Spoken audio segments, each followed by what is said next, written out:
Welcome to Watch Mojo UK, and today we're looking at TV shows that have seriously overstayed their welcome. We were trying to basically get it for as cheap as you can possibly do for us. What I could do is have a quick word with my colleague.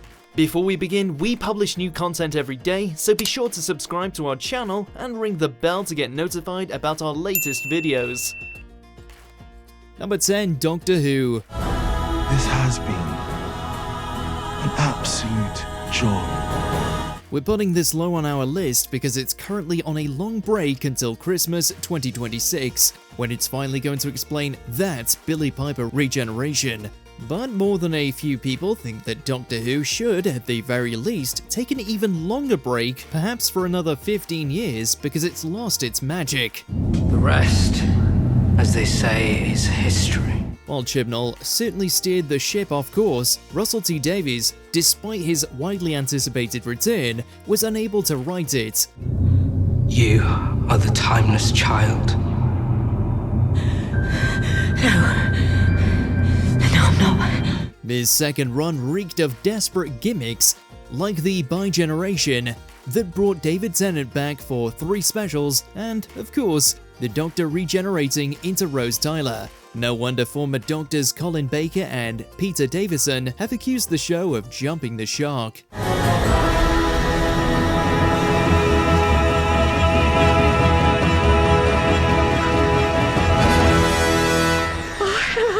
Number 9, This Morning. Now, we can't start today's show without paying tribute to the man who spent the last 2 decades sitting on the This Morning sofa, Philip Schofield. The shine came off This Morning years ago, once a daytime titan. Following the rift rumours about Holly Willoughby and Philip Schofield, people grew sceptical of its wholesome image. Plum, a security guard, was arrested after detailing his kidnap plot to an undercover cop in the United States.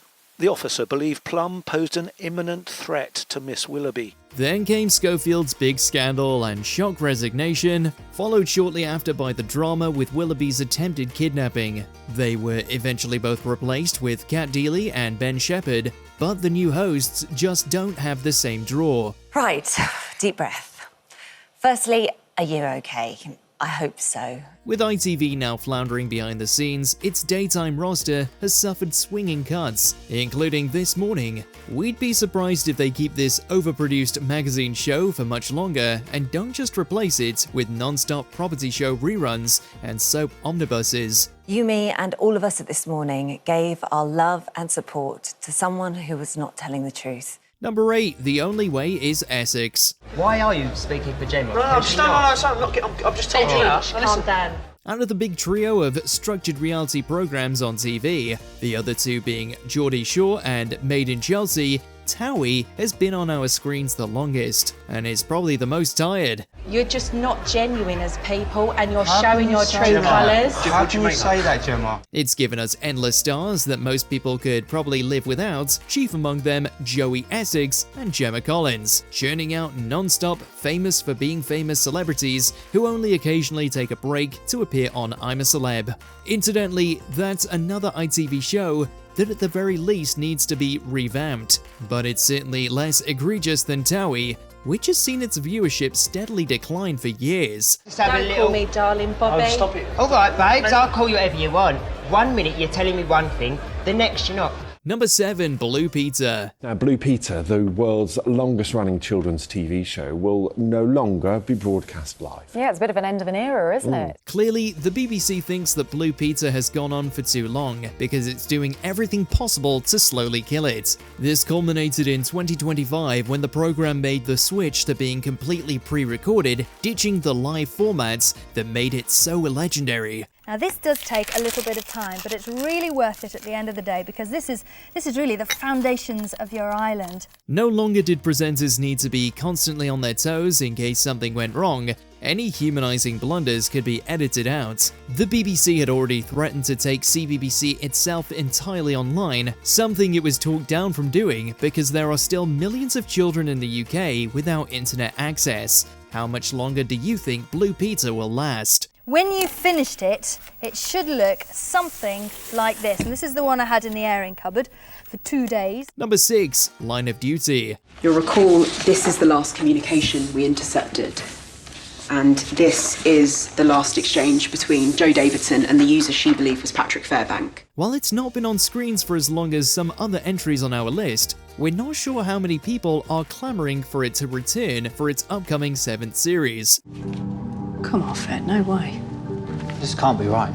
Even the 6th series possibly didn't need to exist, and ended up defying everybody's expectations by giving us one of the worst finales in TV history. Well, that won't be the case any longer because soon that H reveal won't be the last we've seen of AC-12 and its bent coppers. If this is right, he's been under our noses from the very beginning. I mean, for God's sake, what does this make us look like? But after that finale, how many people have faith in Jen Mercurio to actually deliver on a worthwhile 7th series? Especially when it'll have been more than 5 years since Fleming, Arnott and Hastings last appeared on our screens. Ian Buckles. You do not have to say anything, but it may harm your defence if you do not mention when questioned, something you later rely on in court. Number 5, Loose Women. Oh, if you're gonna listen to this lineup of moralising witches.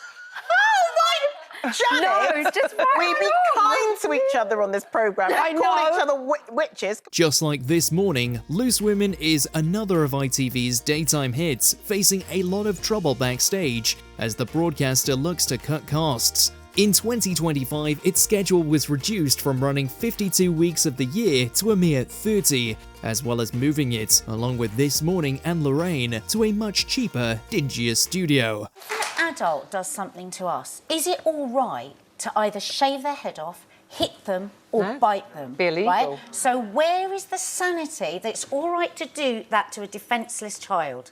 It just doesn't work. But the stars themselves haven't been without drama. Kay Adams was suspended in late 2025 following internal complaints that she'd been being nasty to colleagues. And she subsequently had to sell her house and move somewhere cheaper. It begs the question, has Loose Women run its course? Is it time to just pull the plug? But we are living at the moment with a lot of feral children, that's all I can say. Number 4, Mrs. Brown's Boys. What's wrong with you, Grandad? Haven't slept for 3 days. Thanks to its status as a joint production, Mrs. Brown's Boys is the most derided sitcom in both the UK and Ireland, which is quite an achievement. It's been plaguing the small screen since 2011, and there are now dozens of episodes despite the programme being widely maligned by critics and most viewers. Heading out on the big date, love? It's not a big date, Mummy. It's just a quiet drink. Quiet drink? That's what all men say. They think vodka's a lubricant to get your knickers off easy. Despite all that, people still turn out to watch it in their millions, and have been enjoying O'Garrel's foul-mouthed Irish housewife since he first debuted the character of Agnes in the 1990s. Even a controversy about him saying a slur during a rehearsal couldn't stop this behemoth, which returns at Christmas every year without fail for some reason. I say to the missus, that's a banana, not a willy. It won't get bigger if you squeeze it. Number 3, The Apprentice. They've come up with this sort of half-man, half-rotten banana logo. Though the appointments of Baroness Karen Brady and first series winner Tim Campbell managed to breathe new life into the formula, any regular viewer will tell you that Lord Sugar is losing his touch and hardly seems to care about what's going on in the show. Let's get down to business. No way. Give you one more night to get this. Despite dominating the BBC for 12 weeks every year, The Apprentice just keeps getting worse, with the 20th series abandoning rewards for the winning team, although they hardly ever deserve them anyway.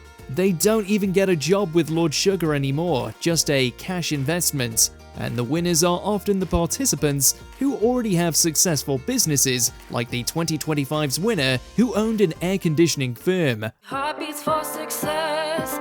Look at me in this dress. I feel strong in my own skin. It's time to begin. Number 2, Britain's Got Talent.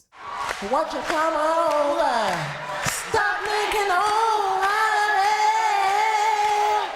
Why aren't you coming over, Valerie? The X Factor ended years ago, so why is Britain's Got Talent still going? Much as people would like to believe we've moved beyond mocking ordinary people in ill-fated televised auditions, BGT is struggling onwards. Its biggest problem has always been its bizarre judge lineup, which once included Piers Morgan, though what he knows about singing and dancing is anyone's guess. OMG, I can't believe a voice has come out of somebody with such a tiny neck. And then there was David Walliams for years, until he was unceremoniously axed after making disparaging remarks about a contestant. It's got a contract until at least 2028, carrying it beyond its 20th anniversary, but will ITV want any more after that point? We'll have to wait and see. I've sung ever since I was a kitten. Number 1. Strictly Come Dancing. Strictly takes over your life, and then all of a sudden it sort of spits you out, and then you have Christmas. It's the BBC's biggest show, but after being bogged down by scandals in 2024, what should have been its glitzy 20th anniversary year, people were starting to see the writing on the wall for Strictly.